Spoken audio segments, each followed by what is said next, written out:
घमंडी लाल। उसने लिया या न लिया, यहां तो दिवाला निकल गया। मालूम हो गया तकदीर में पुत्र नहीं लिखा है। कुल का नाम डूबना ही है। तो क्या आज डूबा, क्या 10 साल बाद डूबा।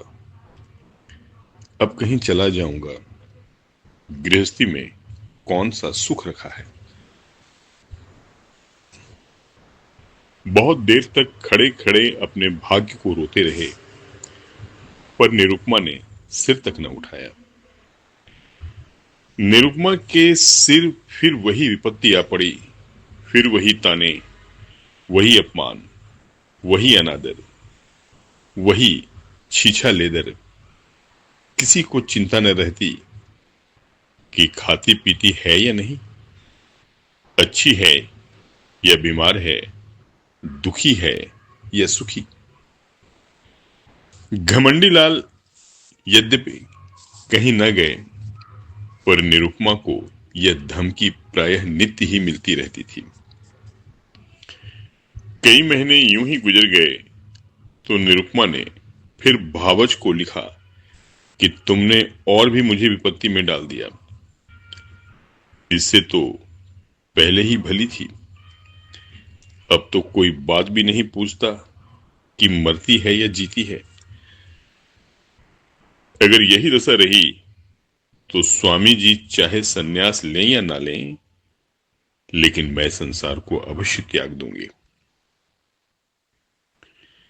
भाभी यह पत्र पाकर परिस्थिति समझ गई। अब कि उसने निरुपमा को बुलाया नहीं, जानती थी कि लोग विदा ही न करेंगे। पति को लेकर स्वयं आ पहुंची। उसका नाम सुकेशी था। बड़ी मिलनसार, चतुर, विनोदशील स्त्री थी। आते ही आते निरुपमा की गोद में कन्या देखी तो बोली, अरे यह क्या। सास, भाग्य है और क्या। सुकेशी, भाग्य कैसा। इसने महात्मा जी की बातें भुला दी होगी। ऐसा तो हो ही नहीं सकता कि वह मुंह से जो कुछ कह दें वह ना हो। क्यों जी, तुमने मंगल का व्रत रखा। निरुपमा, बराबर एक व्रत भी ना छोड़ा। सुकेशी, 5 ब्राह्मणों को मंगल के दिन भोजन कराती रही।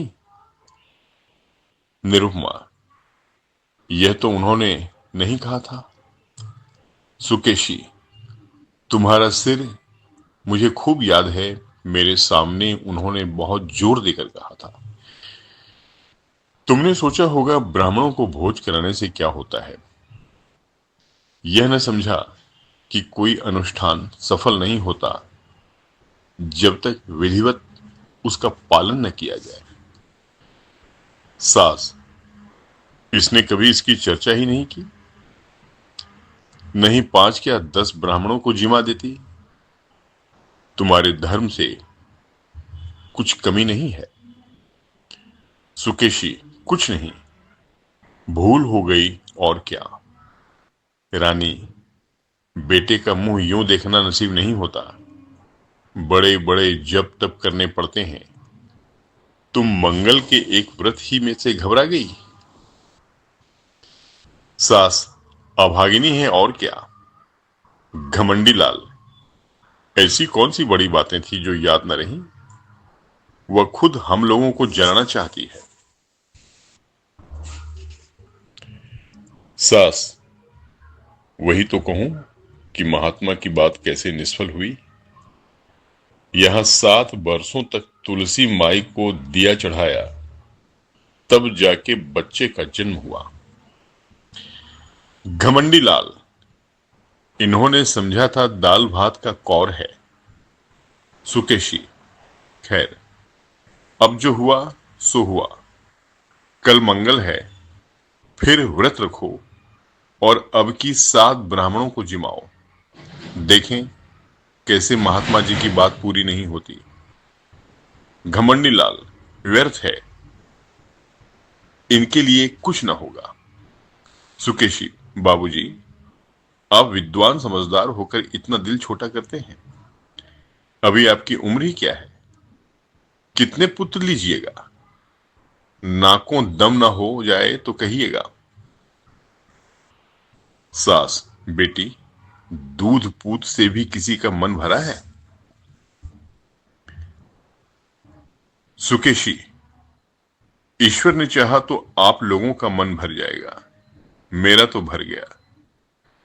घमंडी लाल, सुनती हो महारानी, अब की कोई गोलमाल मत करना।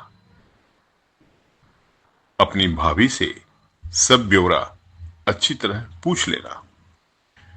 सुकेशी, आप निश्चिंत रहें, मैं याद करा दूंगी।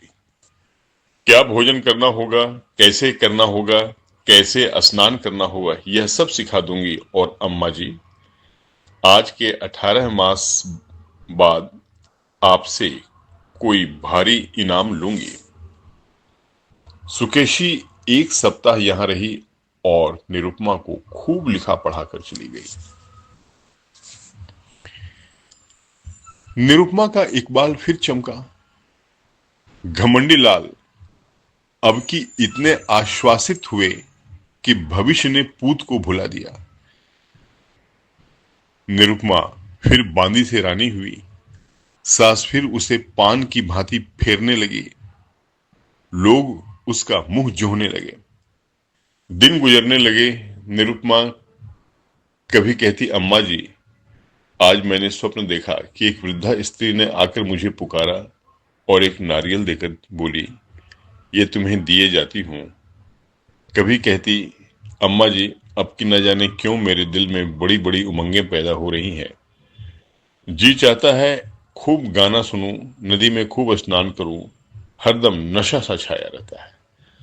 सास सुनकर मुस्कुराती और कहती, बहू, ये शुभ लक्षण है। निरुपमा चुपके चुपके माजून मंगाकर खाती और अपने असल नेत्रों से ताकती हुई घमंडी लाल से पूछती, मेरी आंखें लाल है क्या?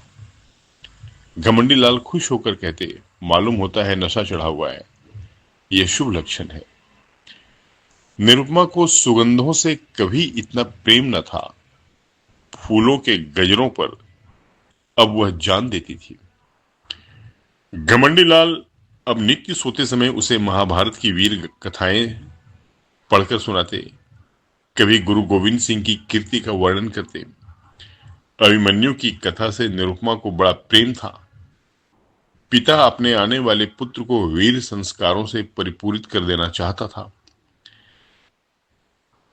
एक दिन निरुपमा ने पति से कहा, नाम क्या रखोगे? घमंडी लाल, यह तो तुमने खूब सोचा, मुझे तो इसका ध्यान ही न रहा। ऐसा नाम होना चाहिए जिससे शौर्य और तेज टपके। सोचो कोई नाम। दोनों प्राणी नामों की व्याख्या करने लगे। जोरावर लाल से लेकर हरिश्चंद्र तक सभी नाम गिनाए गए, पर उस असामान्य बालक के लिए कोई नाम न मिला। अंत में पति ने कहा, तेग बहादुर कैसा नाम है? निरुपमा, बस बस, यही नाम मुझे पसंद है। घमंडी लाल, नाम तो बढ़िया है। तेग बहादुर की कीर्ति सुन ही चुकी हो। नाम का आदमी पर बड़ा असर होता है। निरुपमा, नाम ही तो सब कुछ है। दमड़ी, छकौड़ी, घुरहू, कतवारू, जिसके नाम देखे उसे भी यथा नाम तथा गुण ही पाया। हमारे बच्चे का नाम होगा तेग बहादुर।